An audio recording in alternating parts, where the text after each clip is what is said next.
10.7 চ্যাপ্টারটা মূলত কিসের একটু খেয়াল করেন। 10.7 চ্যাপ্টারটা মূলত বলছে এরকম, দেখেন আপনাদের বইতে 299 নম্বর পেজে দেওয়া আছে নির্দিষ্ট যৌগজ ব্যবহার করে ক্ষেত্রফল নির্ণয়। এই চ্যাপ্টারটা মূলত ক্ষেত্রফল নির্ণয়ের চ্যাপ্টার। কিভাবে আমরা ইন্টিগ্রেশনের মাধ্যমে একটা ক্ষেত্রফল নির্ণয় করতে পারি, মূলত আমরা সেই জিনিসটা নিয়ে আলোচনা করতে যাচ্ছি এই চ্যাপ্টারে। এখন ক্ষেত্রফল নির্ণয় করতে গেলে আগে কিছু বেসিক জিনিস আপনাকে জানতে হবে, যে এই চ্যাপ্টারের মূল বেসিক কিছু জিনিস আছে। আর এই চ্যাপ্টারটা কিন্তু খুবই ইম্পর্টেন্ট একটা চ্যাপ্টার, যেখান থেকে এই একটা সৃজনশীল আসলে এক গ নম্বরের একটা কোশ্চেন এই চ্যাপ্টার থেকে দেয়। মানে এই চ্যাপ্টার থেকে কোশ্চেন আসার সম্ভাবনা মোটামুটি 90% কনফার্ম থাকে, যেখান থেকে একটা কোশ্চেন 90% কনফার্ম আপনি পাচ্ছেনই। বাকি 6টা চ্যাপ্টার কইরাও আমরা বলতে পারছি না যে ওই 6টা চ্যাপ্টার থেকে আমার 90% কনফার্ম আসবে, কিন্তু এই চ্যাপ্টারটা করলে আমি আপনাদেরকে এইটুকু এনশিওর করতে পারি যে এই চ্যাপ্টার থেকে মোটামুটি 90% আপনার পরীক্ষায় কমন আসবে, মানে আসার সম্ভাবনা বেশি এই চ্যাপ্টার থেকে। তো প্রথমে দেখেন লিখছে একটা কার্ভ রেখা দিছে এরকম, দেখেন বইতে একটা চিত্র দেওয়া আছে আপনাদের কাছে, এরকম একটা চিত্র দেওয়া আছে যেখানে কি বলা হয়েছে y1 f1x একটা বক্ররেখা আর y2 f2x একটা বক্ররেখা। দুইটা বক্ররেখা দেওয়া হয়েছে। বক্ররেখা নিশ্চয়ই আমরা সবাই চিনি। এটা একটা বক্ররেখা দেওয়া আছে, দেখেন আপনার বইতে এটা একটা বক্ররেখা দেওয়া আছে। একটা বক্ররেখার নাম বলছে y1 f1x, আরেকটা বক্ররেখার নাম বলছে y2 f2x, দেখেন বলা আছে। এখন এই দুইটা যদি আমার দুইটা বক্ররেখা হয় এবং OM যদি a হয়, অর্থাৎ এখানে একটা বিন্দু নিচ্ছি, ধরেন এই বক্ররেখার উপর, উপরের বক্ররেখার উপর আমি একটা বিন্দু নিলাম P, এবং এখান থেকে এখানে একটা সরলরেখা নিলাম, সাপোজ ধরেন PM একটা সরলরেখা নিলাম। আবার এইদিকে একটা বিন্দু নিলাম ধরো Q, আর এদিক থেকে নিচের দিকে একটা সরলরেখা নিলাম আমি ধরো N। আচ্ছা, এখন বলা হয়েছে এরকম যে OM আমরা a ধরে নিলাম, এই যে এইটুকু, এটা যদি O হয়, O থেকে M পর্যন্ত এইটুকু মানকে আমি ধরে নিলাম a, এটা আমরা জাস্ট মনে মনে ধরে নিলাম।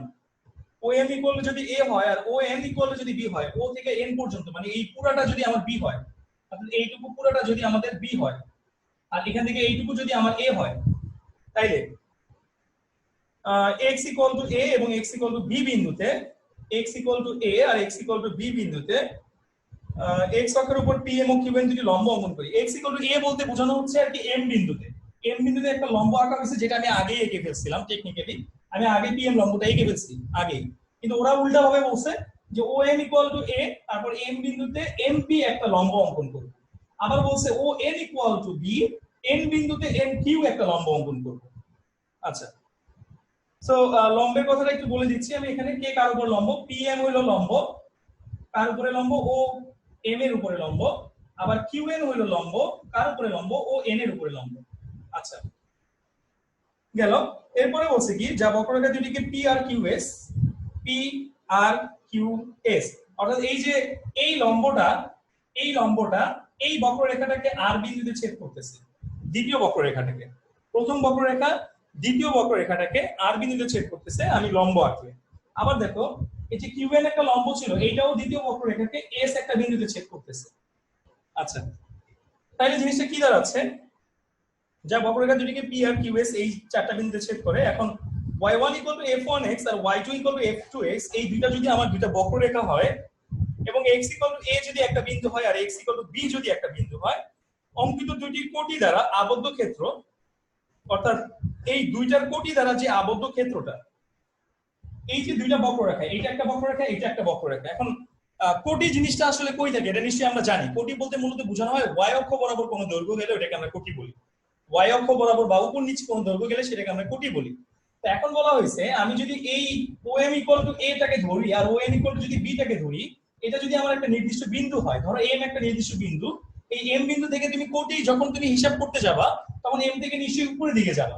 আবার n বিন্দু থেকে যখন কোটি হিসাব করবে, তখন n থেকে উপরের দিকে যাবা। তাইলে এই দুইটা বক্ররেখা দ্বারা মূলত যে অংশটা তৈরি হচ্ছে, সেই অংশটা কোন অংশটা? সেই অংশটা হচ্ছে আমার এই যে এই অংশটা PQ বারে, যে অংশটাকে আমি এরকম বোল্ড করে দিলাম, এই অংশটা হচ্ছে আমার এই দুইটার বক্ররেখা দ্বারা আবদ্ধ যে অংশটা। y1 f1x এবং y2 f2x এই দুইটা বক্ররেখা দ্বারা যে আবদ্ধ অংশটা, সেই আবদ্ধ অংশটা হচ্ছে আমাদের এই অংশটা P Q আর S, এই অংশটা। আচ্ছা, এখন এই অংশটার ক্ষেত্রফল বের করতে হবে। আমাদের কাজ কিন্তু এই চ্যাপ্টারে আমরা কিভাবে ক্ষেত্রফল বের করতে হয় সেটা সম্পর্কে জানবো। এইটুকু যদি আপনাদের বোঝা হয়ে থাকে, একটা স্ক্রিনশট দিয়ে রাখেন, অথবা যদি খাতায় এঁকে নেন তাহলে আরো ভালো হয়। যে কোনো একটা কিছু করে রাখেন, হয় খাতায় এঁকে নাহলে স্ক্রিনশট দিয়ে রাখেন, বলে আমাকে জানান। আমি মুছে ফেলছি।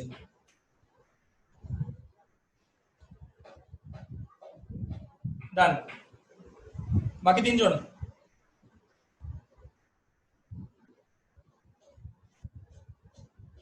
Please be done. আইফোনের আর দিয়ার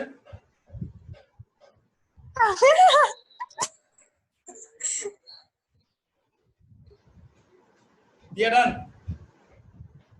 ওকে ফাইন। আমি মুছে ফেলছি। এখন আচ্ছা মুছে ফেললে তো আমি আবার বিবরণ, আচ্ছা মুছে ফেললে তো প্রবলেম আছে, মুছে ফেললে তো আমি বুঝাইতে পারবো না, আমার চিত্রটা দরকার আছে। মুছে ফেললে আমি বুঝাইতে পারবো না জিনিসটা আপনাদেরকে, এটা আমার বুঝাইতে গেলে চিত্রটা লাগবে, একটু বুঝে নিন। আপনাদের কাছে তো লেখা আছে বা আঁকা আছে, বুঝে নিন। আমি জাস্ট শর্টকাট করে যেটুকু দরকার আমি সেটুকু বলছি। এখন আসলে আমার যেই জিনিসটা দরকার, আবার কি বের হয়ে গেল? সঞ্জিদা, গুড। আচ্ছা এখন আমার যে জিনিসটা দরকার সেটা হচ্ছে ওই যে আবদ্ধ অংশের ক্ষেত্রফল। আবদ্ধ অংশ কোন জিনিসটা ছিল? আবদ্ধ অংশ ছিল PQRS, এই অংশটা। তো এই অংশটার ক্ষেত্রফল বের করতে গেলে আমাকে যেই কাজটা করতে হবে, PMNQ, এই পুরাটা খেয়াল করো কথাটা, PMNQ অর্থাৎ এই পুরাটা, এই পুরা অংশটা থেকে আমি যদি এই নিচের পার্টটুকু বাদ দিই, এই টোটালটা থেকে মানে এই পুরো জিনিসটা থেকে যদি আমি এই নিচের পার্টটুকুকে বাদ দিই, তাইলে কিন্তু আমি এই আবদ্ধ অংশটা পেয়ে যাচ্ছি, তাই না? আশা করছি এটুকু না বুঝার আসলে কিছু নাই। আমি আরো একবার বলতেছি, এই টোটাল পার্টটা থেকে PMNQ পুরোটা থেকে যদি আমি RMMS এইটুকু অংশকে বাদ দিয়ে দিই, তাহলে আমি এই উপরের অংশটা পেয়ে যাচ্ছি। সেটাই আপনাকে বইতে লিখছে, দেখেন PRSQ এর ক্ষেত্রফল ইকুয়াল টু PMNQ এর ক্ষেত্রফল মাইনাস RMNS এর ক্ষেত্রফল। আচ্ছা এইটুকু বুঝতে তো কারো কোনো প্রবলেম নাই? এটুকু সবাই ক্লিয়ার না? এইটুকু আমরা সবাই ক্লিয়ার তো? ওকে, তো আমি এইটুকু মুছে ফেলছি। হ্যাঁ, না মুছলে আসলে আমি জায়গা পাচ্ছি না খুঁজে যেখানে দেখাবো আমি আপনাদের। এখন আমরা জাস্ট মেইন ইকুয়েশনে চলে যাব, মেইন ক্যালকুলেশনে চলে যাব। মেইন ক্যালকুলেশনটা কি? আমার এই যে PRSQ বা PQRS যেটাই বলেন, PRSQ এর ক্ষেত্রফল ইকুয়াল টু, এটা ক্ষেত্রফল কি হবে? আমি মাত্রই কিন্তু আপনাদেরকে দেখাইছি যে PMNQ বড়টা থেকে মানে টোটালটা থেকে আমি যদি নিচের পার্টটুকুকে বাদ দিয়ে দিই, নিচের পার্টটুকু ছিল কি আমার RMNS, RMNS আমি সংক্ষেপে লিখলাম। এইটা মাইনাস এটা মানে এত এর ক্ষেত্রফল থেকে এত এর ক্ষেত্রফল মাইনাস করতে হবে, সংক্ষেপে লিখলাম আমি। PMNQ ওই যে পুরোটা থেকে যদি আমি নিচের পার্টটুকুকে বাদ দিই, তাহলে আমি আবদ্ধ অংশের ক্ষেত্রফলটা পাচ্ছি। এখন ওই পুরো জিনিসটা মানে PMNQ যে পার্টটা ছিল, ওই পুরো জিনিসটা ছিল কোনটা? আমার প্রথম বক্ররেখাটা। পুরোটা ছিল কোনটা? প্রথম বক্ররেখাটা। কেন? কারণ ওই পুরোটা ছিল তোমার একদম উপর পর্যন্ত গেছে। চিত্রটা যদি খেয়াল করো দেখবা, প্রথম যে নামটা বলছি আমি PMNQ, তোমাদের কাছে চিত্র আঁকা আছে নিশ্চয়ই বা বই আছে, বইটা একটু খেয়াল করো। PMNQ এই জিনিসটা হলো পুরোটা মানে কি?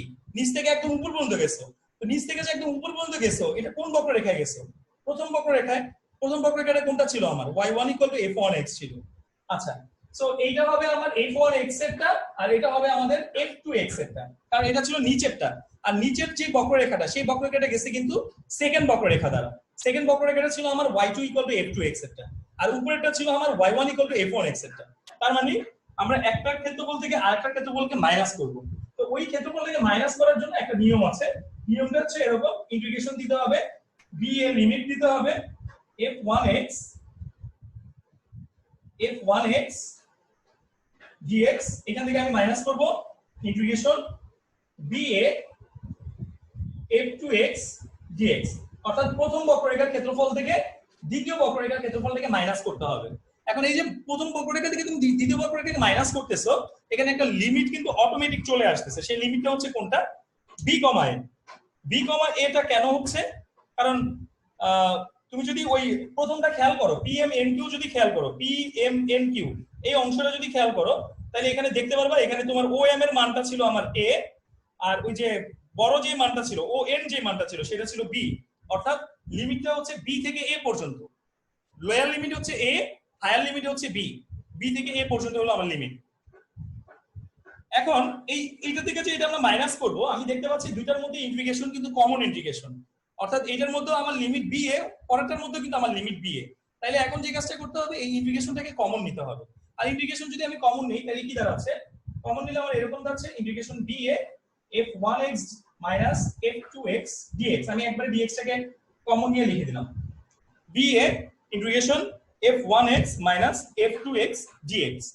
এই জিনিসটাকে অর্থাৎ এই প্রথম বক্ররেখা থেকে দ্বিতীয় বক্ররেখাকে যে তুমি মাইনাস করতেছো এবং dx করতেছো, এই জিনিসটাকে আমরা প্রকাশ করি এইভাবে। এই f1x টাকে প্রকাশ করা হয় y1 দ্বারা, f1x টাকে প্রকাশ করা হয় y1 দ্বারা। ওটা মনে হয় আমি চিত্রে আপনাদেরকে লিখেই দিয়েছিলাম y1। সো এটাকে আমি এভাবে লিখতে পারি integration B A y1 minus y2 dx। অর্থাৎ y1 থেকে y2 কে মাইনাস করে ওটাকে dx করলে এবং ইন্টিগ্রেশন করলে আমার আবদ্ধ অংশের ক্ষেত্রফলটা বের হয়ে যাচ্ছে। এইটুকু কি বুঝছি আমরা? এইটুকু যদি বুঝে থাকি তাহলে আমি পরের টপিকসে চলে যাচ্ছি। এটা হচ্ছে এই চ্যাপ্টারের মূল বেসিক, ক্ষেত্রফল নির্ণয়। এইটুকু কি বুঝতে পারছি? কারো কোনো কনফিউশন আছে এইটুকুর মধ্যে? লিমিট নির্ণয়ে একটু কনফিউশন থাকতে পারে যে হায়ার লিমিট আর লোয়ার লিমিটে কিভাবে আসলো। সেই কনফিউশনটা আমি যখন ম্যাথ করাতে যাব আই থিংক আপনার কনফিউশনটা ক্লিয়ার হয়ে যাবে। এছাড়া আর কারো কোনো প্রবলেম আছে কিনা সেটা বলেন আমাকে। আমার পুরো লাইফটাই প্রবলেম মনে হইতেছে। যেমন প্রথম ম্যাথটাই, উদাহরণ 1 নম্বর যে ম্যাথটা দেওয়া আছে দেখেন, দুটো পরাবৃত্ত দেওয়া আছে এখানে আমাদেরকে। একটা পরাবৃত্ত হচ্ছে y square equal to 4ax, এটা একটা পরাবৃত্ত দেওয়া আছে, এবং আরেকটা পরাবৃত্ত দেওয়া আছে x square equal two 4ay, এটা একটা পরাবৃত্ত দেওয়া আছে। তো দুইটা ইকুয়েশন আমি ধরে নিলাম যথারীতি, 1 নম্বর ইকুয়েশন আর 2 নম্বর ইকুয়েশন। এখন আসেন এই দুইটা পরাবৃত্ত দ্বারা যে আবদ্ধ অংশের ক্ষেত্রফলটা সেটা আপনাকে বের করতে বলছে। একটা হচ্ছে y square equal to 4ax এটা দ্বারা, আরেকটা হচ্ছে x square equal two 4ay এটা দ্বারা। প্রথমে যে কাজটা করব, আমরা 1 নম্বর আর 2 নম্বর ইকুয়েশন ধরে নিলাম। 1 নম্বর আর 2 নম্বর ইকুয়েশন ধরার পরে এখানে একটু 9-10 এর ম্যাথে চলে যেতে হবে। মানে নরমাল যে ক্যালকুলেশন করে আমরা xy বের করি ওরকম ভাবে চলে যেতে হবে। তো ওরকম ভাবে চলে গেলে আমরা কি করব, প্রথমে 1 নম্বর ইকুয়েশনটাকে একটু সমাধান করার চেষ্টা করব। y square equal to 4ax ছিল,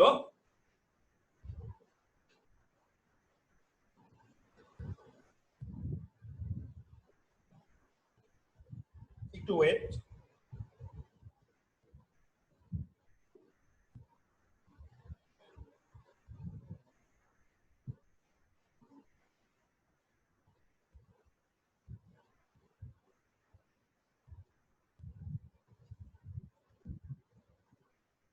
y square equal to 4ax এটা একটা ইকুয়েশন 1 নম্বর থেকে, y square equal to 4ax, x square equal to 4ax। আচ্ছা, 1 নম্বর যে ইকুয়েশনটা ছিল আমাদের,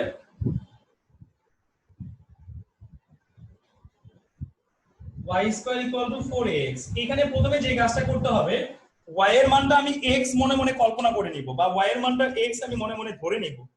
যদি আমি y এর মানটাকে x ধরে নিই তাহলে আমরা কি পাচ্ছি, y এর জায়গায় যদি আমি x বসায় দিই তাহলে মনে হয় আমরা এরকমটা পাচ্ছি, x square equal to 4ax, যেখানে সাইন ডট দিয়ে দিবেন যখন y ইকুয়াল টু x। এই y ইকুয়াল টু x টা আমরা ধরে নিছি জাস্ট, এটা মান কিন্তু আমাদের প্রশ্নে দেওয়া নাই বা কোথাও লেখাও থাকবে না, এটা আপনাকে ধরে নিতে হবে। এটা আমরা আমাদের ক্যালকুলেশন মিলানোর সুবিধার্থে আমরা জাস্ট ধরে নিলাম যে y এর মানটা x। যদি y এর মান x হয় তাহলে আমি পাচ্ছি কিন্তু x square equal to 4ax। আচ্ছা, এখন x স্কয়ার ইকুয়াল টু যদি 4ax হয়, x স্কয়ার ইকুয়াল টু যদি 4ax হয়, এটাকে আরেকটা ইকুয়েশন, আচ্ছা এটাকে আরেকভাবে বের করা যায়। আসলে আমি আরেকভাবে বের করেই দিচ্ছি। ধরো যদি আমরা এই 2 নম্বর ইকুয়েশন থেকে 1 নম্বর ইকুয়েশনকে মাইনাস করে নিই, মাইনাস করলে কি পাচ্ছি, নরমাল বীজগাণিতিক ক্যালকুলেশন যদি আমরা করি, x square minus y square equal two 4ay minus 4ax এমনটা পাচ্ছি।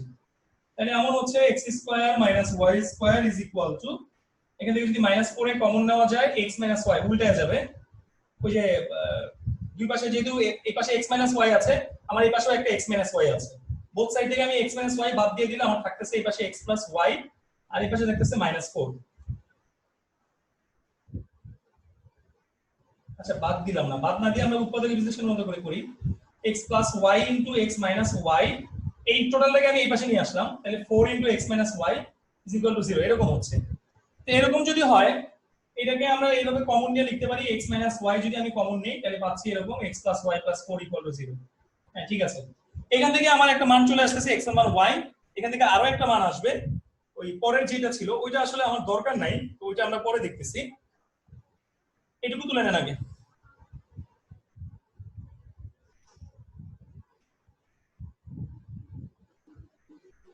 এটুকু তোলা হলে বলেন।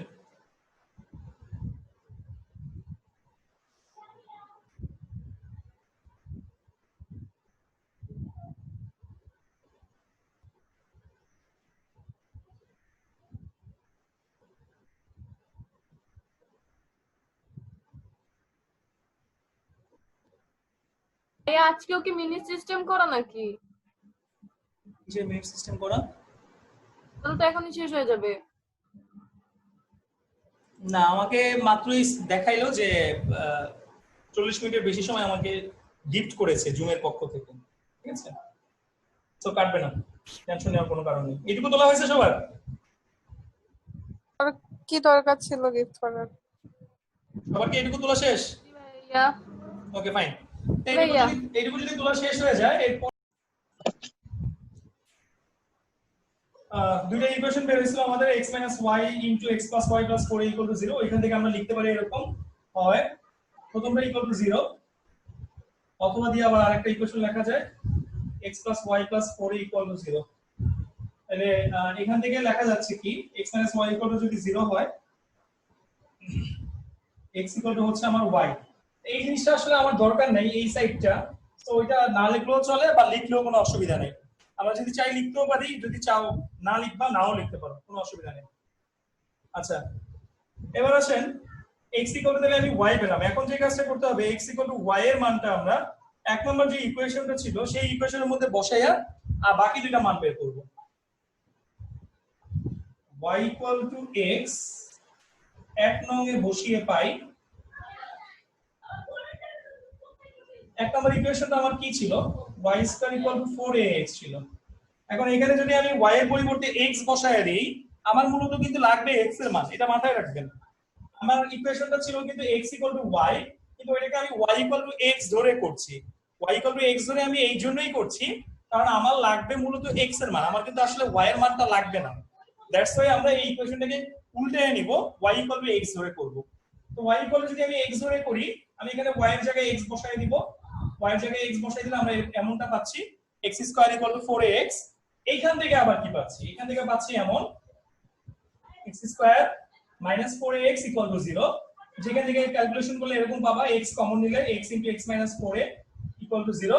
এইখান থেকে আবার দুইটা অ্যানসার পাবো। দুইটা অ্যানসার কি কি পাবো, একটা পাবো x = 0, অথবা আরেকটা পাবো x = 4a। ঠিক আছে, একটা পাবো x = 0, আর একটা পাবো x = 4a। আশা করছি দেখা যাচ্ছে, x = 0 একটা পাবো আর x = 4a একটা পাবো। আচ্ছা পাইলাম।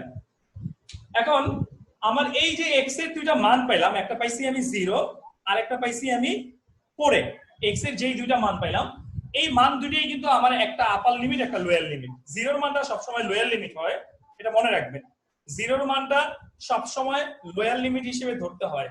সো 0টা হবে আমার এখানে লোয়ার লিমিট আর 4aটা হবে আমার এখানে আপার লিমিট। আচ্ছা এই ভাইয়া। হ্যাঁ বলো। আপনি যখন ফার্স্টে হচ্ছে যে লিখাইছিলেন,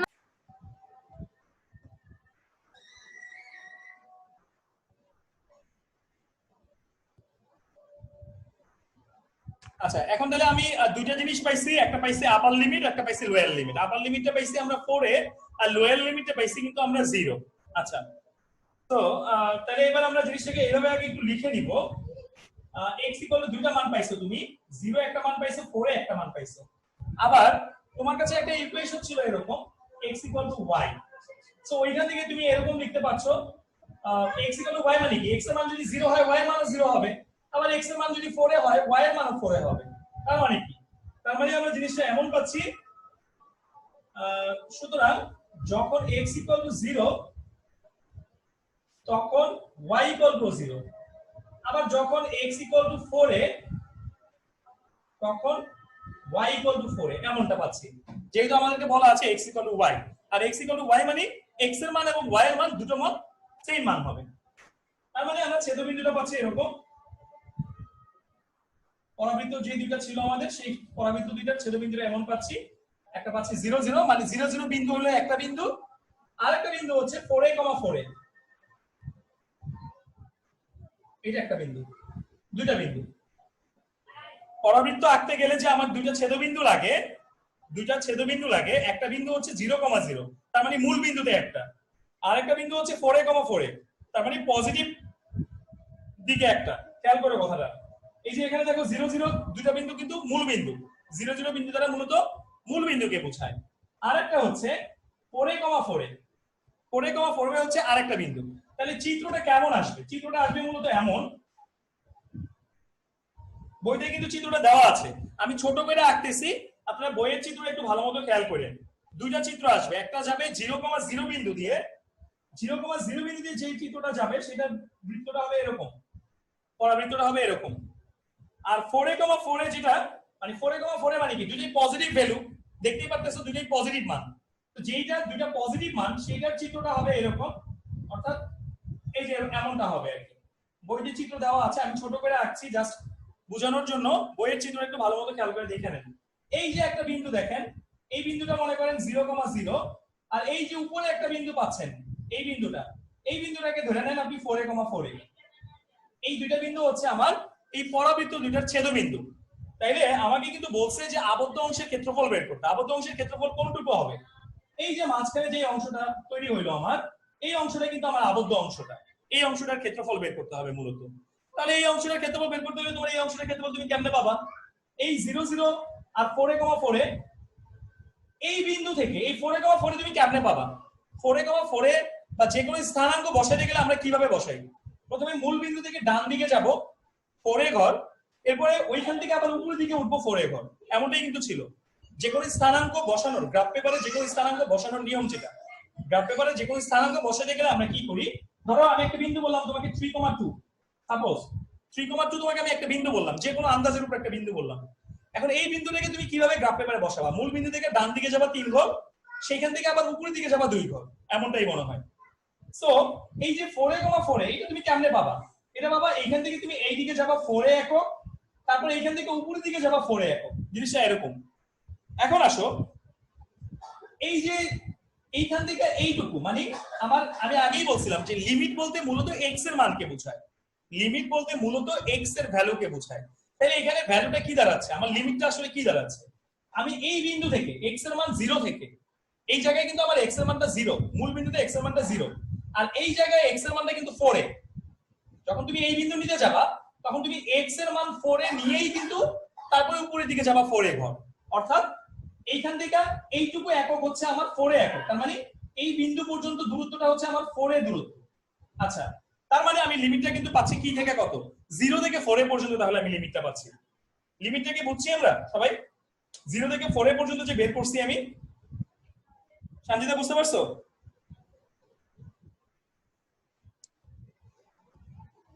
সঞ্জিতা কথা বলো। ভাইয়া আমি কিছু শুনতেই পারি না নেট প্রবলেমের জন্য, আমি পরে অডিও দেখা নিবো, আই মিন ভিডিও যেটা সেন্ড করবেন রেকর্ডিং ওটা দেখা নিব। এখন কি শুনতে পাচ্ছো সঞ্জিতা? এখন কি শুনতে পাচ্ছো? হ্যাঁ এখন শুনতে পাচ্ছি। আচ্ছা, দিয়া বুঝতে পারছো? না ভাইয়া আর কি বুঝতেছি। আমার যে লিমিটটা যে আমি বের করলাম 0 আর 4 এইটা বুঝতে পারছো দিয়া? আচ্ছা, লিমিটটা হলো এক্স এর মান। লিমিটটা বলতে মূলত এক্স এর মানটাকে আমি আরেকবার সামারি করে বলতেছি, লিমিটটা হলো আমার মূলত এক্স এর মানটাকে বোঝাচ্ছে। তো এখন এই বিন্দুতে মানে এই বিন্দুটা আমার ছেদবিন্দু, তো পরাবৃত্তের ছেদবিন্দু দুইটা পাইছো তুমি, একটা পাইছো 0, 0, একটা পাইছো 4a, 4a, একটা 0, 0 আর একটা হচ্ছে 4a, 4a। এখন এই 0, 0 কোথায় ছিল? এই জায়গায় ছিল, আর 4a, 4a ছিল এই জায়গায়। এখন এই জায়গায় যেতে গেলে তোমাকে আগে ও থেকে এ পর্যন্ত যেতে হবে 4a ঘর, তারপরে এইখান থেকে উপরের দিকে উঠতে হবে, তাই নাকি? তুমি এইখান থেকে এইটুকু যে 4a ঘর যাচ্ছ, এই 4aটাই হচ্ছে তোমার আপার লিমিট, আর এই বিন্দুর যে এক্স এর মানটা ছিল 0, এটাই হচ্ছে আমার লোয়ার লিমিট। জিনিসটা হলো এরকম। আমরা কি কথাটা বুঝতে পারছি? জি ভাইয়া, জি ভাইয়া। আচ্ছা, তাহলে আমার লিমিটটা হচ্ছে 0 থেকে 4a পর্যন্ত। আমি মুছে ফেললাম এইটুকু, যেটুকু করছি এইটুকু মুছে ফেললাম। লেখা হয়েছে সবার? সবার কি লেখা হয়েছে? ভাইয়া ডান। ওকে, ভাইয়া তাহলে আমার লিমিটটা হচ্ছে 0 থেকে 4a পর্যন্ত। লিমিট হচ্ছে আমার লিমিটটা হচ্ছে x ইকুয়াল টু 0 থেকে x ইকুয়াল টু 0 থেকে ওএ ইকুয়াল টু 4a পর্যন্ত। এটা হচ্ছে আমার লিমিট। লিমিটটা কিন্তু এই চ্যাপ্টারের ম্যাথের মেইন জিনিস হলো লিমিট। হ্যাঁ, এই চ্যাপ্টারের ম্যাথের মেইন মূল মন্ত্র হচ্ছে আমার লিমিট। লিমিট বের করা যদি ভুল হয় পুরো অঙ্কটা কিন্তু ভুল হয়ে যাবে। ঠিক আছে? আচ্ছা, এখন আসুন ক্ষেত্রফল বের করবো আমরা। ক্ষেত্রফল যদি আমি এখন বের করি, ক্ষেত্রফল বের করার সূত্রটা কিন্তু আমরা একটু আগেই দেখছি। ক্ষেত্রফল বের করার সূত্র হচ্ছে একটার ক্ষেত্রফল থেকে আরেকটা মাইনাস করতে হয়, মানে y1 y2 dx করতে হয়। ওটা তুমি ওই যে পিছনের যে বেসিকটা দেখাইছিলাম তখন ওই জায়গায় লেখা আছে দেখো। তো ওই হিসেবে যদি আমি ক্ষেত্রফলটাকে বের করতে যাই বা বসাতে যাই, তাহলে আমরা এরকম পাবো, নিচে হবে 0, উপরে হবে 4a। আর সূত্রটা যেটা ছিল y1 y2 dx, এটা ছিল আমার সূত্রটা। y1 কোনটা? প্রথম যেই ফাংশনটা থাকবে, আর y2 কোনটা? দ্বিতীয় যে ফাংশনটা থাকবে বা দ্বিতীয় যে পরাবৃত্তটা থাকবে, সেটা হচ্ছে আমার y2। যে সূত্রটা অলরেডি পিছনে আমি তোমাদেরকে করাইছি, ওই সূত্রটা জাস্ট আমি এখানে লিখলাম। তো আশা করছি না বোঝার কিছু নাই। এখন আসেন y1 আর y2 আমি কিভাবে বুঝবো যে কোনটার মান y1 আর কোনটার মান y2? এই y1 আর y2 হচ্ছে, আমরা যে আমাদের কাছে দুটো ইকুয়েশন ছিল, একটা ছিল 1 নম্বর ইকুয়েশন, একটা ছিল 2 নম্বর ইকুয়েশন। 1 নম্বর ইকুয়েশন থেকে একটা y এর মান বের হবে। 1 নম্বর ইকুয়েশন থেকে একটা y এর মান বের হবে। ওই 1 নম্বর ইকুয়েশন থেকে যেই y এর মানটা বের হবে সেটা হচ্ছে y1, আর 2 নম্বর ইকুয়েশন থেকে যেই y এর মানটা বের হবে সেটা হবে y2। 1 নম্বর ইকুয়েশন থেকে যেই y এর মান বের হবে সেটা হচ্ছে y1, আর 2 নম্বর ইকুয়েশন থেকে যেই y এর মান বের হবে সেটা হচ্ছে y2। তাহলে 1 নম্বর ইকুয়েশনটা আমাদের কি ছিল? 1 নম্বর ইকুয়েশনটা ছিল y² = 4x। আমি এটাকে রাফে করতেছি। 1 নম্বর ইকুয়েশনটা ছিল আমাদের y² = 4x। এটাকে যদি আমি সমাধান করি, আমি y পাবো √4x। আচ্ছা, এই যে √4x এই মানটাকে আমি y1 ধরবো। আচ্ছা, আবার যদি 2 নাম্বারটাকে আমি সলভ করি, 2 নাম্বার ইকুয়েশনটা আমাদের কাছে কি ছিল? x² = 4ay ছিল। x² = 4ay ছিল। এখান থেকে যদি আমি y এর মান বের করি, আমরা এমনটা পাবো x²/4a। এই যে 2 নাম্বার ইকুয়েশন থেকে যে y এর মানটা আমরা বের করলাম, এই মানটাকে আমি বলবো y2। এই মানটাকে আমরা বলবো y2। আচ্ছা, এখন আমরা কি করব? এখন জাস্ট এই মানগুলা y1 আর y2 এর মানটা, এই যে ইন্টিগ্রেশনটা, মেইন যে ইন্টিগ্রেশনের ফরমেশনটা আমরা বানাইলাম, এই ইন্টিগ্রেশনের মধ্যে আমরা জাস্ট বসাই দেব। আমরা যদি বসাই দিই, আমরা কি পাচ্ছি? 4a 0, এখানে হচ্ছে √4x y2। y2 এর মান হচ্ছে x²/4a, আর এটার সাথে dx যথারীতি যা ছিল তাই। এখন কিন্তু এটা আগের চ্যাপ্টারের ম্যাথ হয়ে গেল।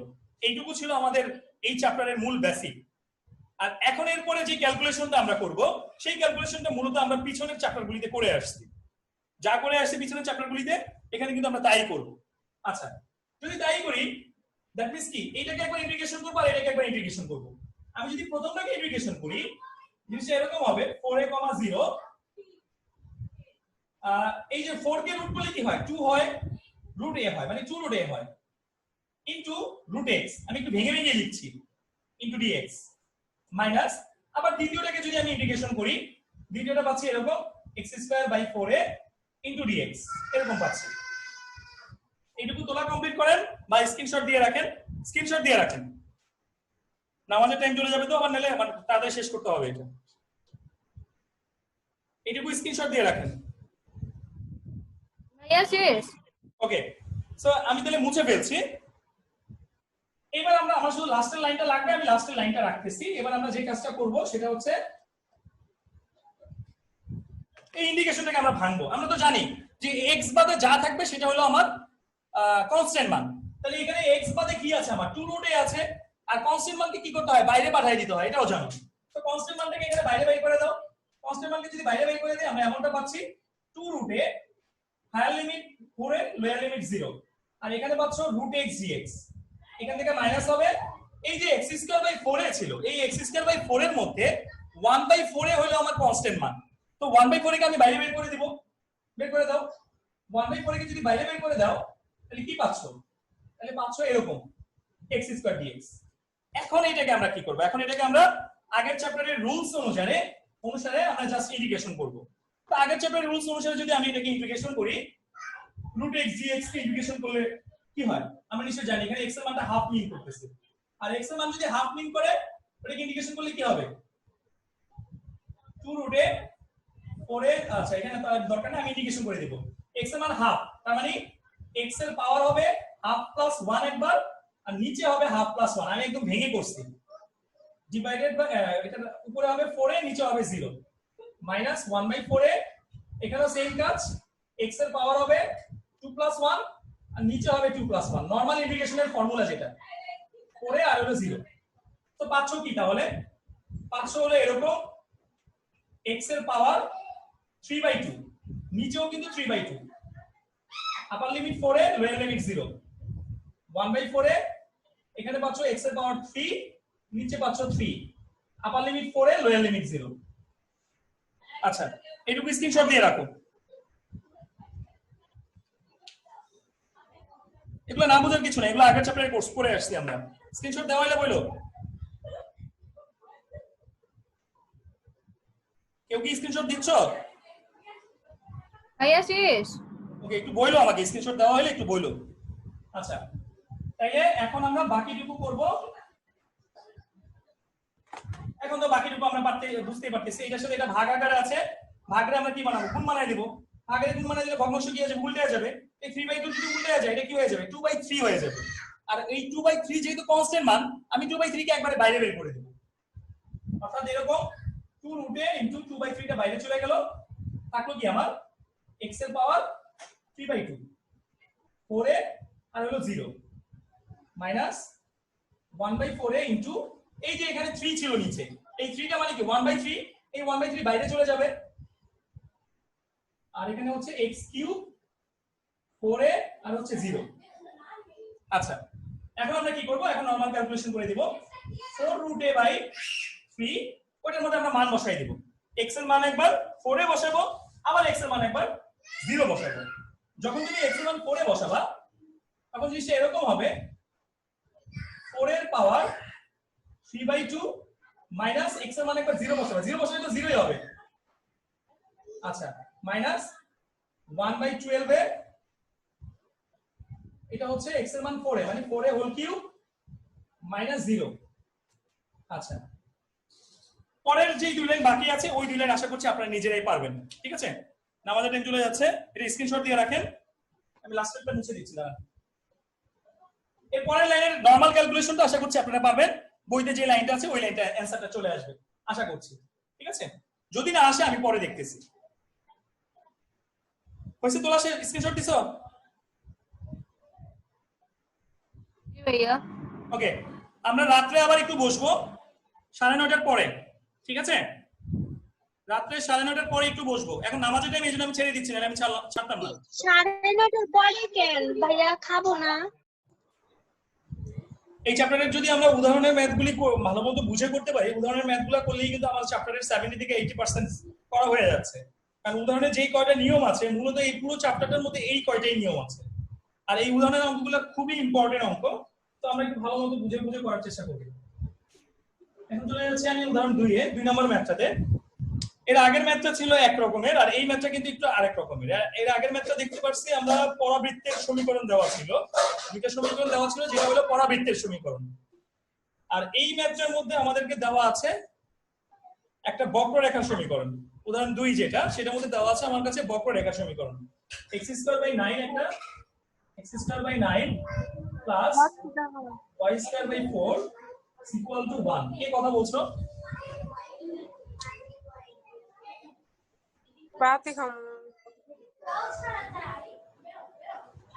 আচ্ছা প্রথমে যে কাজটা করতে হবে এখান থেকে আমাদেরকে এই x²/9 প্লাস y²/4 এটা থেকে নরমালি ক্যালকুলেশন করে y এর একটা মান বের করতে হবে নরমাল ক্যালকুলেশন নরমাল বীজগাণিতিক ম্যাথ যেভাবে সলভ করে ওইভাবে আমরা সলভ করে এটাকে y এর মান বের করব আশা করছি এটা না বোঝার কিছু নাই y²/4 is equal to 1 - x²/9 এরকম এখন এটাকে সমাধান করো y²/4 equal to 9 হচ্ছে এখানে হচ্ছে 9 - x²। তার মানে আমরা এমনটা পাচ্ছি y² equal to 4 এখানে ভাগাকার আছে ওই গেলে গুণ হয়ে যাবে আচ্ছা আর এখানে যে 9টা নিচে ছিল ওটাকে আমি এভাবে আলাদা করে লিখে দিলাম 4/9 আমি আবারো বলছি এই 4টা এখানে ভাগ আকারে ছিল, এই পাশে আসলে গুণ আকারে চলে যাবে, তার মানে 4টা উপরে চলে যাবে। আর এখানে একটা 9 ছিল নিচে, ওই 9টাকে নিচে ভাবে আমরা আলাদা করে দিলাম, অর্থাৎ পেয়ে গেলাম আমরা 4/9। এই 4/9 যদি পেয়ে যাই আমরা এমনটা পাচ্ছি এখানে পাশে 9 - x²। এখন কি হবে, এখন এই যে স্কয়ারটাকে ওই পাশে নিয়ে গেলে প্লাস মাইনাস রুট আনতে হয়, তাই করব, একটা প্লাস মাইনাস আনবো আর এখানে রুট আনবো। এখানে যদি রুট আনি তাহলে এই 4/9 কে রুট করলে হচ্ছে আমার 2/3, আর এটাকে রুট করলে হচ্ছে এরকম √9 - x²। আচ্ছা হয়ে গেল y প্লাস মাইনাস 2/3 √9 - x², এরকম হয়ে গেল। আচ্ছা এখন যেটা করতে হবে, এইখান থেকে আমার অ্যানসার নিতে হবে শুধু প্লাসেরটা, মাইনাসের অ্যানসারটা নেওয়া যাবে না। যদিও আমার স্কয়ারটাকে উঠে দিতে গেলে আমরা প্লাস মাইনাস আনি, এটা আমরা জানি, কিন্তু এখানে আমার ক্যালকুলেশন করার সময় বা ভিতরে যখন আমরা করতে যাব তখন আমাকে শুধু প্লাস দিয়ে করতে হবে, মাইনাসটা নেওয়া যাবে না। মাইনাসটা নেওয়া যাবে না কারণটা কি, এটার কারণটা আপনাকে প্রশ্নে বলা আছে, দেখেন ভিতরে লেখা আছে। মাইনাস বাদ দেওয়ার কারণ হচ্ছে OAB ত্রিভুজ ক্ষেত্রে y হচ্ছে ধনাত্মক, কে বের হয়ে গেল, বের হয়ে গেল কে, মিম। OAB ত্রিভুজ ক্ষেত্রে y হচ্ছে ধনাত্মক এবং আবদ্ধ ক্ষেত্রটি হচ্ছে OAB ক্ষেত্রের 4 গুণ। আচ্ছা মানে জিনিসটা এরকম, পাশে একটা চিত্র আঁকা আছে, এইটুকু তোলা হয়েছে সবার, আমি মুছে ফেলছি, তাহলে চিত্রটা আঁকতে হবে আমার। এইটুকু কি সবার তোলা হয়েছে?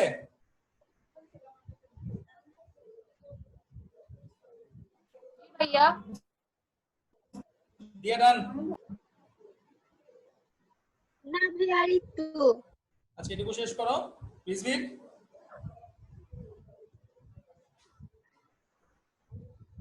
রিজভির হয়েছে? ডান ভাইয়া ডান। ওকে, এখানে একটা চিত্র আছে, চিত্রটা ছাড়া আসলে বুঝবো না আমরা।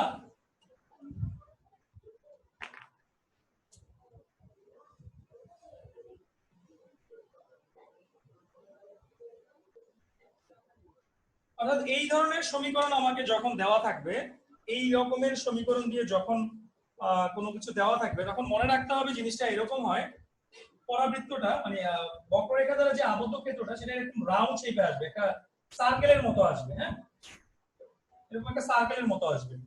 তো সার্কেলের মতো যদি আসে, আমি যদি এটাকে নামকরণ করি, ধরো এটাকে ও দিলাম, এটাকে এ দিলাম আর এটাকে বি দিলাম। আচ্ছা যদি আমি ও এ বি দেই, এখানে দেখো বলা আছে যে ডিএক্সটা, সেই ডিএক্সটা কিন্তু সবসময় থাকে মূল বিন্দু থেকে ডান দিকে ধনাত্মক সাইডে। ডিএক্স মানে হলো আমরা যে ডিফারেন্সিয়েশন করি, পিছনের চ্যাপ্টারে যে আমরা ডিফারেন্সিয়েট করা শিখে আসছি, সেই ডিফারেন্সিয়েটটা গ্রাফ পেপারে বসাইতে গেলে মনে রাখতে হবে মূল বিন্দু থেকে ডান দিকে সবসময় থাকে। তাহলে আমার যদি এখানে ডিএক্স থেকে আমি বসাই, তাইলে ও এ বি যে ত্রিভুজ ক্ষেত্রটা তৈরি হচ্ছে,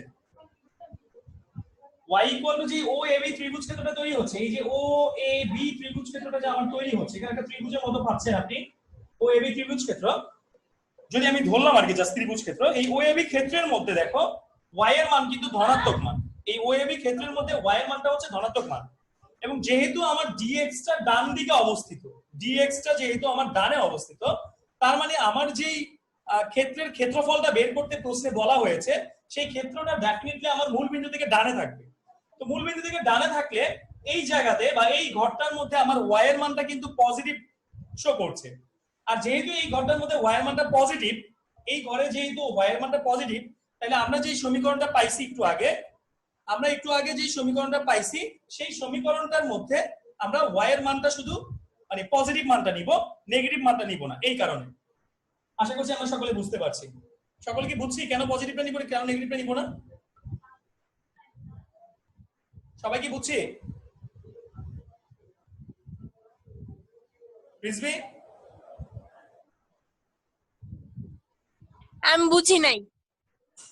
দিয়া আমারটা তো বুঝিনি। তোমরা কি সবাই এখানে মনোযোগ দিচ্ছ তো নাকি অন্য কিছু করছো?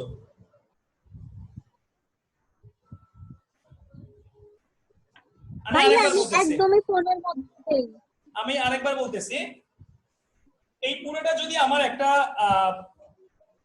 বক্ররেখা হয়, বা এই পুরোটা যদি আমার একটা কি বলে বক্ররেখা হয়, তাহলে এখন আবার কে বের হয়ে গেল? নাটক যদি চলতে থাকে তাহলে আর ক্লাস করানো লাগবে না, অনলাইন ক্লাস বন্ধ করে তাহলে ঘরে বসে থাকো।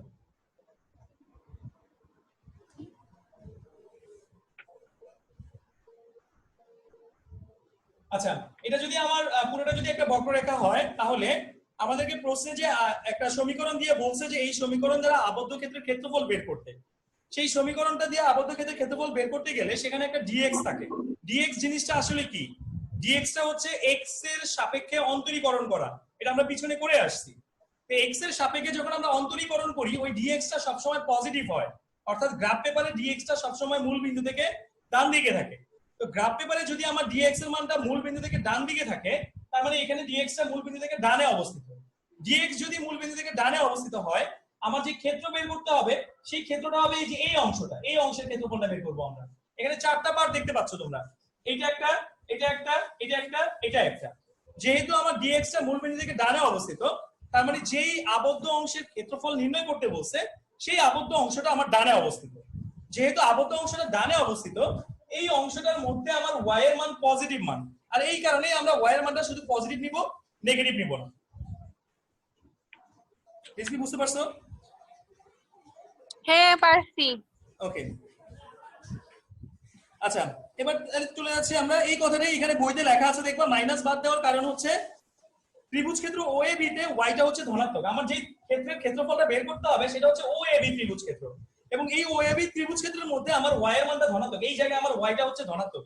বইতে একটা চিত্র দিয়ে দেখাই দিয়েছে, দেখো এরকম দুইটা খাড়া দাগ দিয়ে দিয়েছে যে এই জিনিসটা হচ্ছে আমার একটা পজিটিভ ভ্যালু, ধনাত্মক মান। আর যেহেতু এই মানটা আমার ধনাত্মক মান, এই মানটা যেহেতু আমাদের ধনাত্মক মান তার মানে কি আমার যে ইয়াটা হচ্ছে এবং আবদ্ধ যে ক্ষেত্রটা মানে টোটাল যে আবদ্ধ ক্ষেত্রটা, আমার তো এই টোটাল ক্ষেত্রটা লাগবে, এই পুরো জিনিসের ক্ষেত্রফলটা লাগবে। তো পুরো জিনিসের ক্ষেত্রফল তোমরা কিন্তু দেখতেই পাচ্ছ যে এখানে সমান সমান চারটা অংশ আছে, এই একটা অংশ, এই একটা অংশ, এই একটা অংশ, এই একটা অংশ। তাহলে যে কোনো একটা অংশের ক্ষেত্রফল বের করে আমরা 4 দিয়ে গুণ করে দিলে পুরোটার ক্ষেত্রফল পেয়ে যাচ্ছি। যে কোনো একটা অংশের ক্ষেত্রফল বের করে 4 দিয়ে গুণ করে দিলে আমরা টোটালটার ক্ষেত্রফল পেয়ে যাচ্ছি। আর এই কারণে আমরা এইটার কাজ করতেছি এবং এই জিনিসের ক্ষেত্রফলটা আমরা বের করব। আচ্ছা, এখন তাইলে আমরা যে y এর মানটা পাইছি সেখান থেকে আমরা তাহলে নিব শুধু ধনাত্মক মানটা, ঋণাত্মক মানটাকে বাদ দিব, এইটুকু আমরা বুঝতে পারছি। সো আমার ধনাত্মক মানটা কি ছিল এমন ছিল, আমি চিত্রটা মুছে ফেলছি। চিত্রটা একটু বইতে তো দেওয়াই আছে, চিত্রটা অসুবিধা নেই। তাহলে আমার হচ্ছে জিনিসটা y ইকুয়াল টু আমি নিব এরকম 2/3 √9 - x², এই পজিটিভের যে মানটা আছে সেই মানটা নিব। এখন আমাদের কি করতে হবে, এর আগের ম্যাথটা মানে 1 নম্বর ম্যাথটা করার সময় আমি বলেছিলাম লিমিট বের করতে হবে, যে এই রকমের ক্ষেত্রফল বের করার অঙ্কের মেইন কাজ হচ্ছে লিমিট বের করা। তাহলে আসলে এবার লিমিট বের করবো কেমনে আমরা? লিমিট বের করতে গেলে যেটা করতে হবে, লিমিটের লোয়ার লিমিট সবসময় কি নিতে হয়, এর আগের ম্যাথে আমি বলছিলাম। দিয়ে একটু বলো তো দিয়া। বলো। বল আসুন আসুন। খাইতেছে দেখছেন ভাইয়া? দিয়া খাওয়াটা না একটু আধা ঘন্টা পরে খাইলে খুব আহামরি অসুবিধা হইতো না। হ্যাঁ, ও সব শেষ করে ফেলছে ভাই, ও নামাজও পড়ছে, ও খাইতেছে, ও আর আমি কিছুই করিনি। দিয়া তুমি কি আছো? দিয়া তুমি কি আছো? তুমি তো ক্লাসে মনোযোগ দিতে তুমি তো ক্লাসে মনোযোগ দিতে পারছো না। মোস্ট নাই।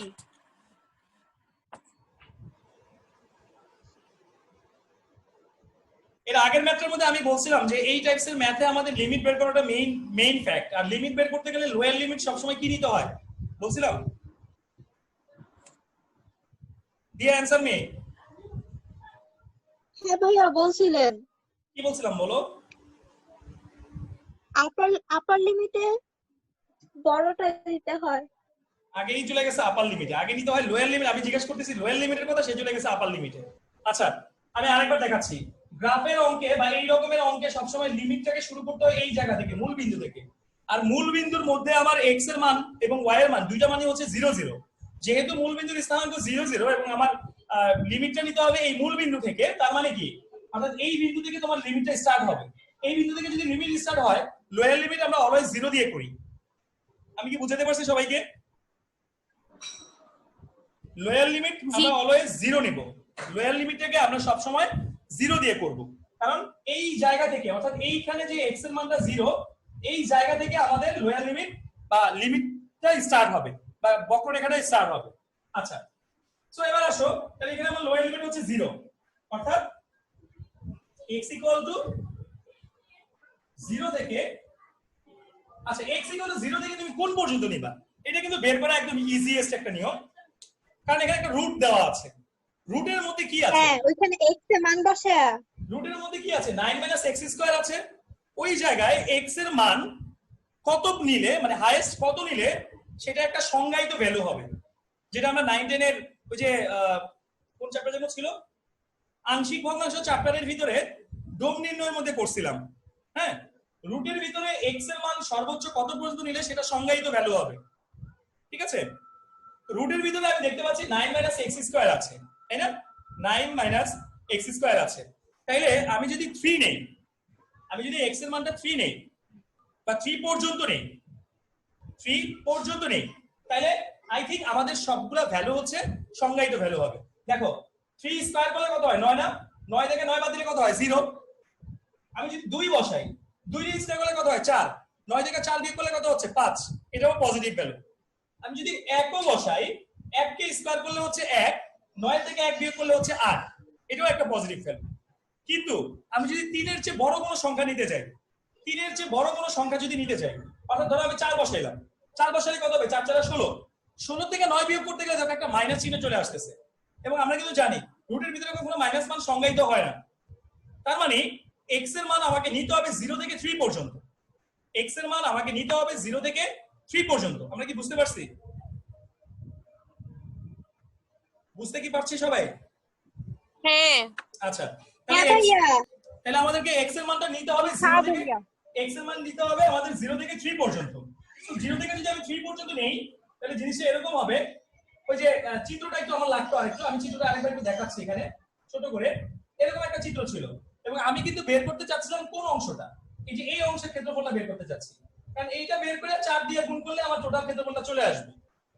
তো এইখানে এই বিন্দুতে হচ্ছে x এর মান 0 ছিল, আর এই বিন্দুতে যেটা থাকে, আমি আবারও বলছি খেয়াল করে, এই বিন্দুতে যেটা থাকে সেই মানটা হচ্ছে,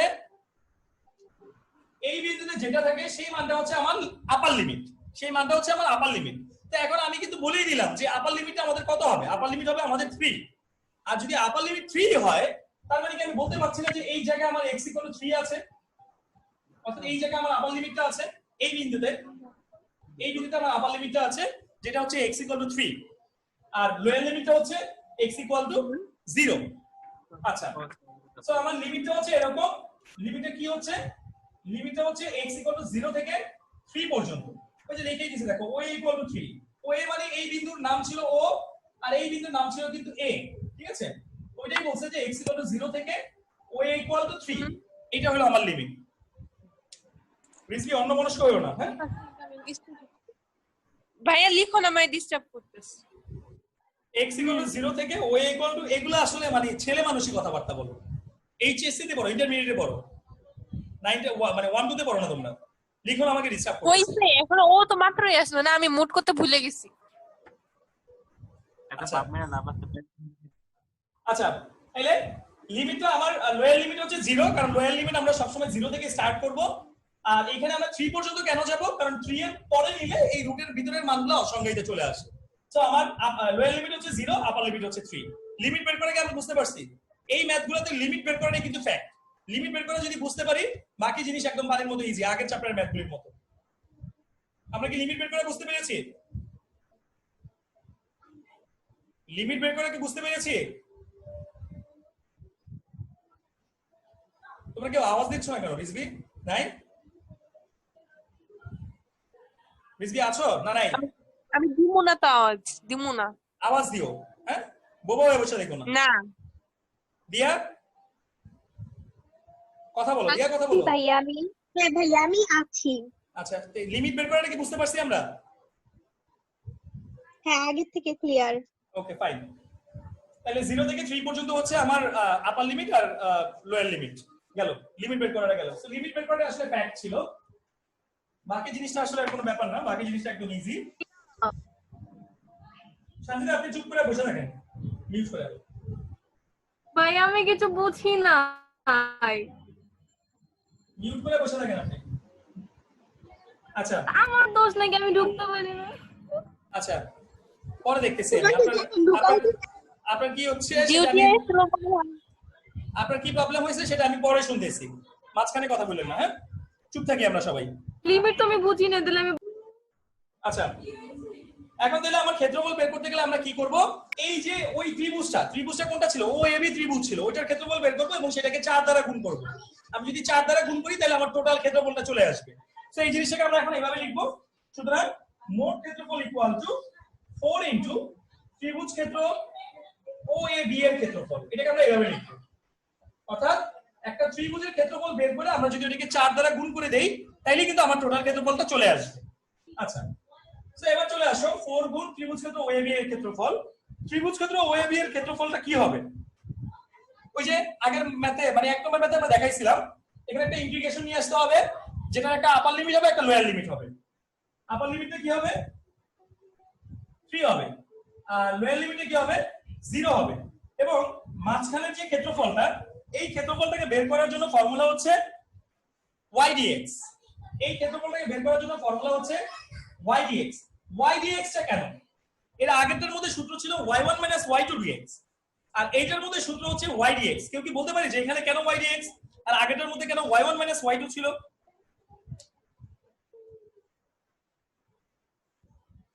দি आंसर মি। জি ভাইয়া। এখানে y dx কেন আর আগেরটার মধ্যে y1 জি ভাইয়া। y2 কেন ছিল? YDX কেন? আগেরটার সূত্র কি ছিল? y1 y2 dx ছিল, আর এইটার ফর্মুলা হচ্ছে y dx। কারণটা কি? সূত্রের জন্য। সূত্র তো ঠিক আছে, এখন আমি এই সূত্রটাই এখানে কেন নিলাম? মানে আমি ওই যে বলো। 0 AB এর ক্ষেত্রফলের জন্য। আনিলা ফোন দিচ্ছে, উমা আনিলা ফোন দিতেছে, রিসিভ করো। দোস্ত এটা ও A B 0 A B 0 AB বললো।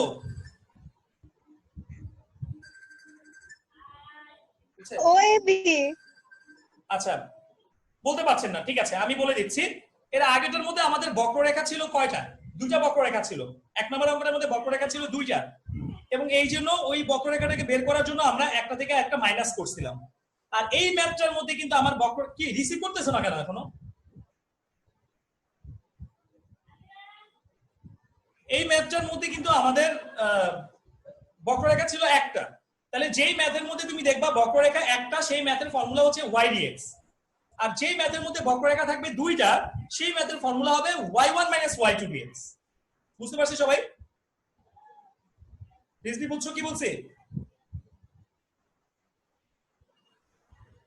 রিজভি বুঝছো কি বলছি?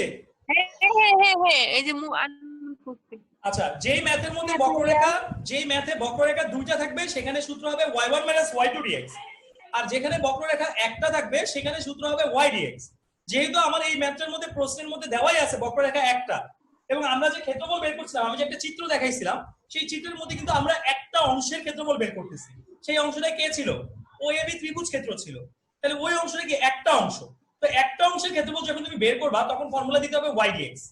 সহজ কথায় একটা অংশের ক্ষেত্রফল যখন আমরা বের করব তখন ফর্মুলা দিব y dx। আর যখন দুইটা অংশের ক্ষেত্রফল বের করতে যাব বা দুইটা বক্ররেখা দেওয়া থাকবে তখন আমাদের ক্ষেত্রফলটা সূত্রটা হবে y1 y2 dx।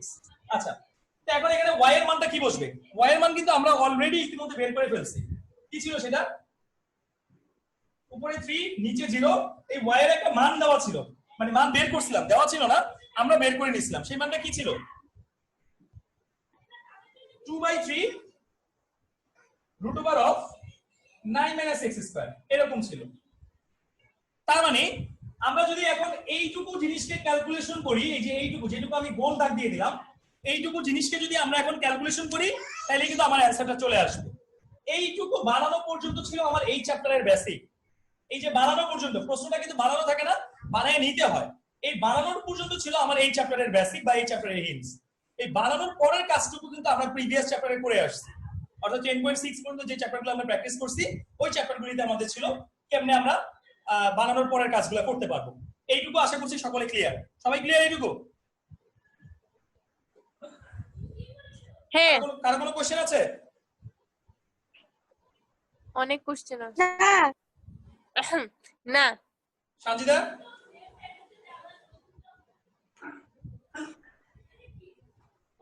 সানজিদা কি আছো না আবার গেছো? ভাইয়া আমি সানজিদা ভাইয়া এই রিজভি তোরটা হ্যাঁ। ছবি দেওয়া, ছবি কিভাবে দিছস? এইটুকু কি বুঝছো? ভাইয়া আমি বুঝতে পারছি। জানি না তো। আচ্ছা ঠিক আছে ফাইন। তুমি মিস করছিলে কোন জায়গা থেকে? লিমিটটা ভাইয়া আমি আরেকটু ক্লিয়ার হইতে চাই, কারণ আগেরটা আমি বুঝছি কিভাবে লিমিট বের করছে, আর এটা তো একটা বক্ররেখা, এটার মধ্যে লিমিট কিভাবে কি করছেন? এটার মধ্যে লিমিটটা কেমনে বের করছে? এটার মধ্যে একটা, এটা তো আরো সহজ। এটার মধ্যে একটা ইকুয়েশন এবং এই ইকুয়েশনের মধ্যে রুট দেওয়া ছিল। এখন রুটের ভিতরে একটা এক্স আছে, আমরা কিন্তু জানি রুটের ভিতরে কখনো নেগেটিভ মান আসে না। যেহেতু রুটের মধ্যে নেগেটিভ মান আসে না, এক্স এর মান কি কি নিলে, এক্স এর মান কি কি নিলে রুটের ভিতরের মানটা পজিটিভে আসে সেটা আমাকে দেখতে হবে। তো এক্স এর মান যদি আমি 0 থেকে 3 পর্যন্ত নেই, তাহলে রুটের ভিতরে একটা পজিটিভ ভ্যালু আসবে। তুমি যদি 3 এর চেয়ে বড় মান নাও এক্স এর রুটের ভিতরে, তাহলে কিন্তু সেই মানগুলো দেখো নেগেটিভ চলে আসতেছে। অ্যাজ লাইক এরকম তোমার ছিল তো এই যে √9 - x² না, তুমি যদি এই ইকুয়েশনের মধ্যে, এই ইকুয়েশনের মধ্যে যদি x এর জায়গায় 4 নাও, কত হবে? 4 4 16, 16 থেকে 9 বিয়োগ করলে হবে মাইনাস সামথিং। এখন মাইনাস সামথিং মানে কি? রুটের ভিতরে কখনো মাইনাস মান হয়? হয় না। রুটের ভিতরে যেহেতু মাইনাস মান হয় না, তার মানে তুমি 3 এর চেয়ে বড় কোনো মান নিলে, 3 এর চেয়ে বড় তুমি যেই মানই নাও না কেন, সেই মানগুলোই কিন্তু অসংজ্ঞায়িত মান হবে। শুধুমাত্র 0 থেকে 3 পর্যন্ত গেলেই তোমার রুটের ভিতরের মানটা সংজ্ঞায়িত হবে। এই জন্যই আমার লিমিটটা হবে 0 থেকে 3 পর্যন্ত। 0 থেকে 3 পর্যন্ত। 0 থেকে কেন? লোয়ার লিমিট সবসময় 0 থেকে নেই আমরা, সেই জন্য। আর 3 পর্যন্ত কেন? 3 এর চেয়ে বড় সংখ্যা নিতে গেলে রুটের ভিতরে অসংজ্ঞায়িত ভ্যালু চলে আসে, এই জন্য। আশা করছি বুঝতে পারছেন। আচ্ছা এটুকু তোলা হয়েছে? ভাইয়া ওকে, মুছে ফেললাম। তাহলে এবার আসলে যেই কাজটা আমার এখন বাকি আছে, মানে মেইন যে কাজটা, অ্যানসারটা বের করা, সেই কাজটা আমরা এখন করব। তো সেই কাজটা যদি আমরা এখন করতে যাই, মানে এই যে এই জিনিসটা, এই গোল দাগ দেওয়া যে জিনিসটা, এইটাকে আমরা এখন ক্যালকুলেশন করব। তো এটাকে যদি তোমরা ক্যালকুলেশন করতে যাও, যখন এরকম কোনো ফরম্যাট থাকে √9 - x², এরকম যদি কোনো ফরম্যাট থাকে, এখানে x এর একটা মান ধরে নিতে হয়। কি ধরতে হয় রিজভি, একটু বলতে পারো আমাকে?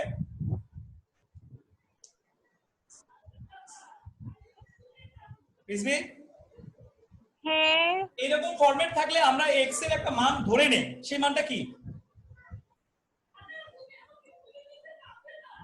সেই 3 sin θ।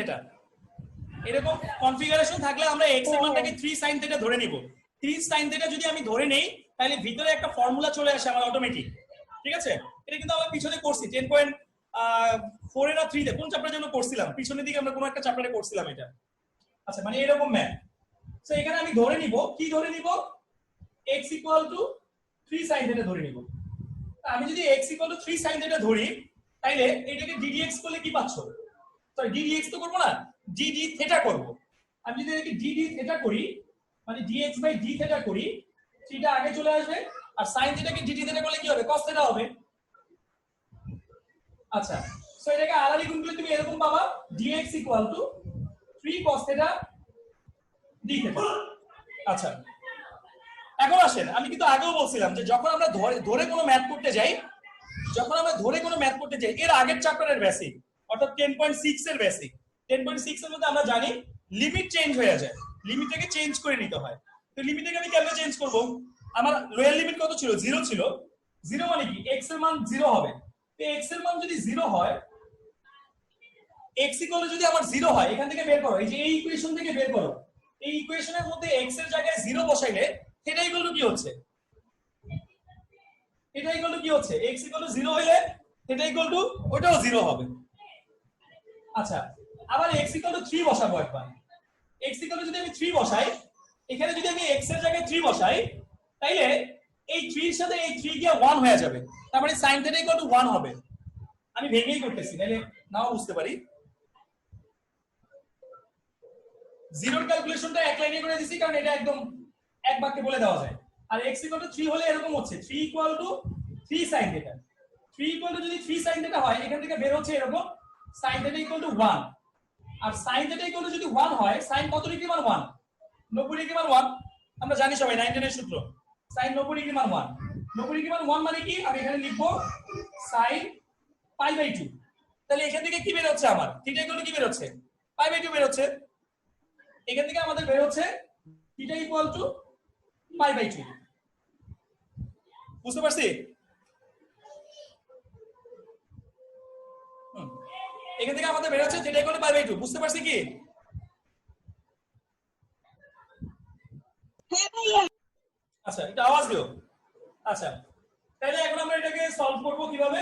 ওই মানটা জাস্ট বসাই দিব। আমার কাছে ইকুয়েশনটা এরকম ছিল, নিচে যে লাইনটা ছিল সেই লাইনটা আমি উপরে লিখে নিচ্ছি। 4 ইন্টিগ্রেশন 0 ছিল 3 ছিল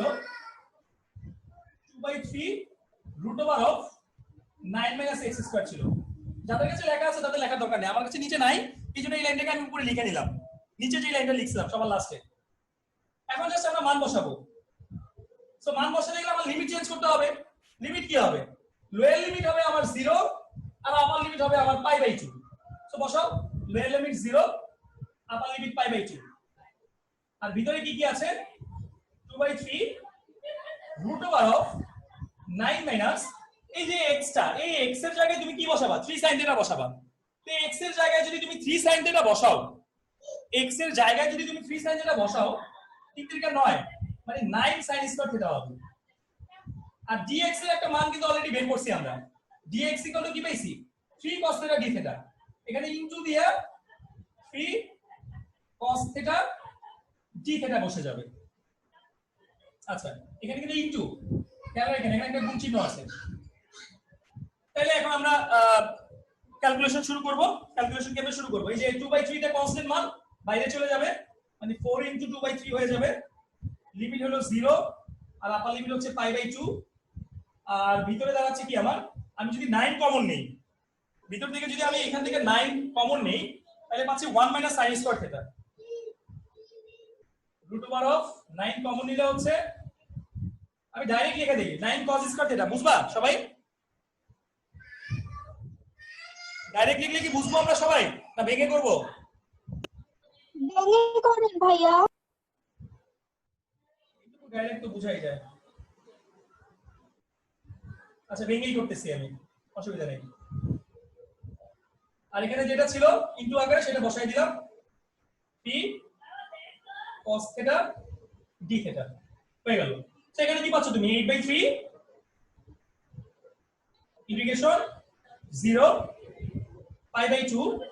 এই যে 9 কে রুট করলে তো 3 হচ্ছে না? এই 9 কে রুট করলে কি হচ্ছে? 3। আর এখানে একটা 3 আছে, খেয়াল করে কথা। এই 9 কে রুট করলে হচ্ছে 3 আর এখানে একটা 3 আছে, তাহলে এই 3 আর এই 3 মিলে 9 হয়ে যাচ্ছে। সেই 9টা আমি একবারে বাইরে বাইর করে দিই, একবারে হয়ে গেল। তাহলে সেই 9টাকে আমি একবারে বাইরে বের করে দিলাম। আমি আবারও বলতেছি, এই 9 কে রুট করলে হবে 3 আর এখানে একটা 3 আছে, এই 3 আর এই 3 মিলে হচ্ছে 9, সেই 9টা বাইরে চলে গেল। আচ্ছা তাহলে এখানে 0 π/2 আর ভিতরে কি থাকলো? 1 - sin² θ। 1 - sin² θ মানে কি? cos² θ। 1 - sin² θ মানে হচ্ছে cos² θ। আর cos² θ কে রুট করলে কি হয়? cos θ হয়। সো আমি এখানে লিখব cos θ ইনটু এখানে একটা cos θ আছে আর পাশে একটা d θ আছে, বসাই দিলাম। এইটুকু হয়ে গেলে আমাকে আওয়াজ দিন, আমি মুছে ফেলছি।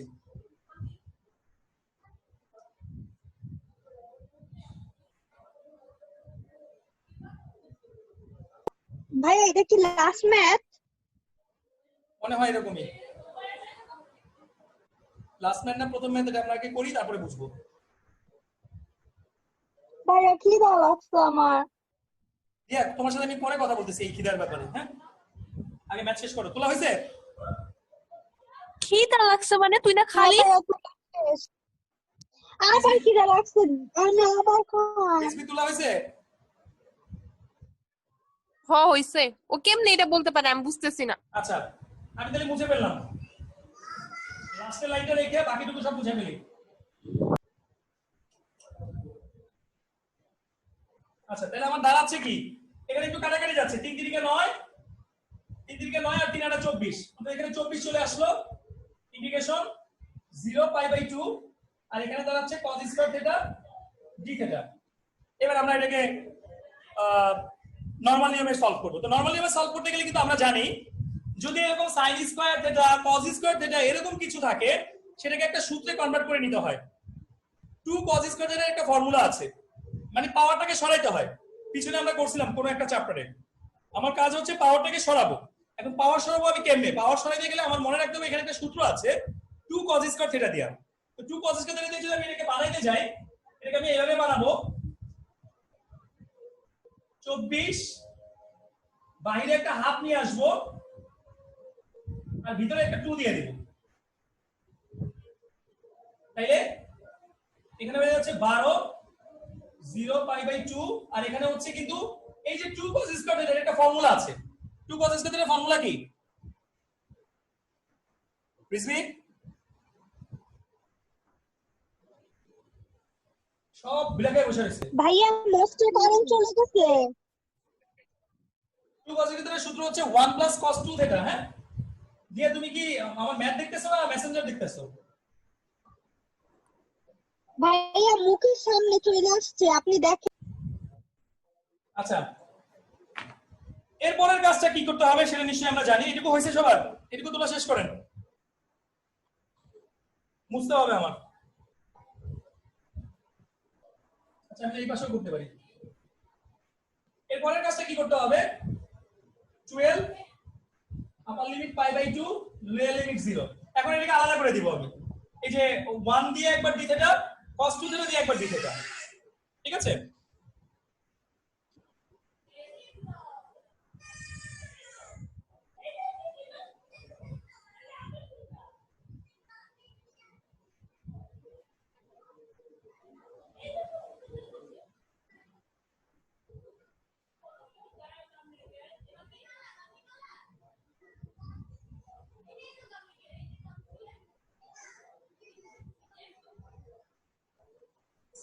এরকম আসবে। লেখা শেষ করেন, আমি মুছে ফেলবো। এটা কিন্তু এক লাইনে, এই 2 লাইন কিন্তু এক লাইনে যাবে। হ্যাঁ, আমার জায়গা নেই এই কারণে আমি 2 লাইনে লিখছি। লেখা হলে আওয়াজ দিয়ে।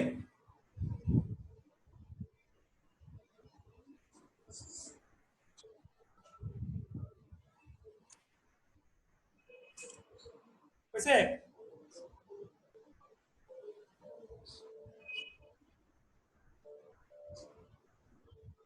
সবার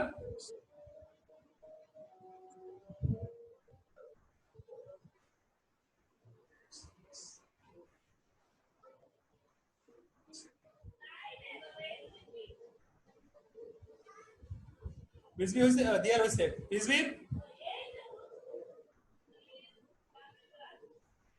রিজভি হয়েছে? ওকে, ফাইন।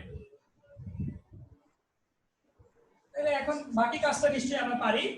ইন্টিগ্রেশন করব আর লিমিট বসাই দেব। dx কে যদি ইন্টিগ্রেশন করি তাহলে কি হয়? x হয়।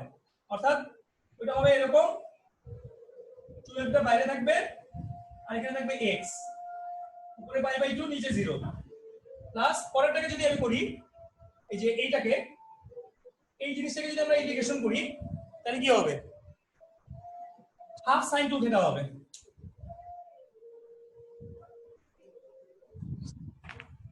একটা 12 থাকবে আর হবে sin 2 theta by 2 pi by 2 আর 0।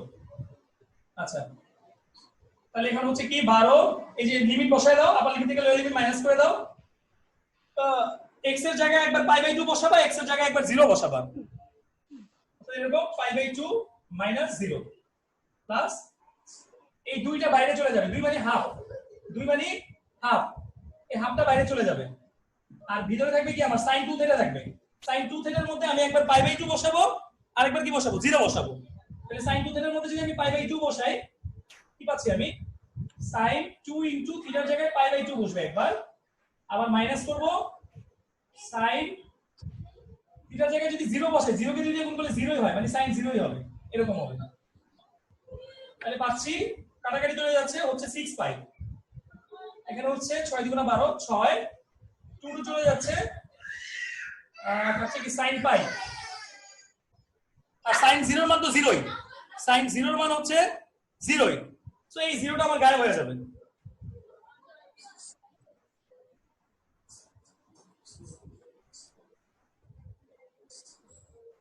12 ইন্টু পাই বাই 2, ঠিক আছে, plus 12 into half sine pi, 12 into half sine pi, ঠিক আছে, 12 দিয়ে ভাগ করলে হচ্ছে 6, 2 কাটা সাইন পাই, হ্যাঁ ঠিক আছে। আর সাইন 0 এর মান 0, এটা ভ্যানিশ হয়ে গেল। সো রেজাল্টে কি পাচ্ছি আমরা? 6 পাই প্লাস এই সাইন পাই এর একটা মান আছে, কারো সামনে ক্যালকুলেটর আছে? ক্যালকুলেটর আছে কারো সামনে? না ভাইয়া আচ্ছা, সাইন 180 ডিগ্রি মান কত রিজভি?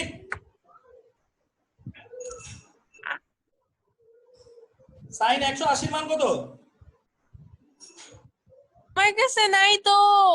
সাইন 180 মান কত এটা জানতে আমার কাছে নাই তো বলার প্রয়োজন ছিল না, বলো যে আমি জানি না। সাইন 180 ডিগ্রি মান হ্যাঁ, আমি জানি 0, না।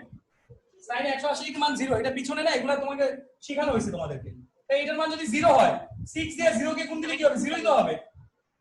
আসলে এটা দেখেন, সো আমাদের আলটিমেটলি অ্যানসার পাচ্ছি আমরা 6 পাই। ও এখানে এত বর্গ একক লিখতে হবে, কিন্তু বর্গ একক লিখতে হবে। বর্গ একক কেন লিখতে হবে?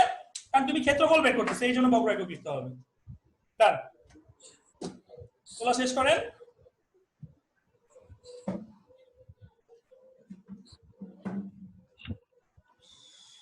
তারপর ছুটি ভাইয়া, আমার মায়ে খাইতেছে, গন্ধ তোলা শেষ করেন। আসতেছে, আমি আর পারতেছি না। তোলা শেষ করেন আগে, তোলা শেষ হয়েছে?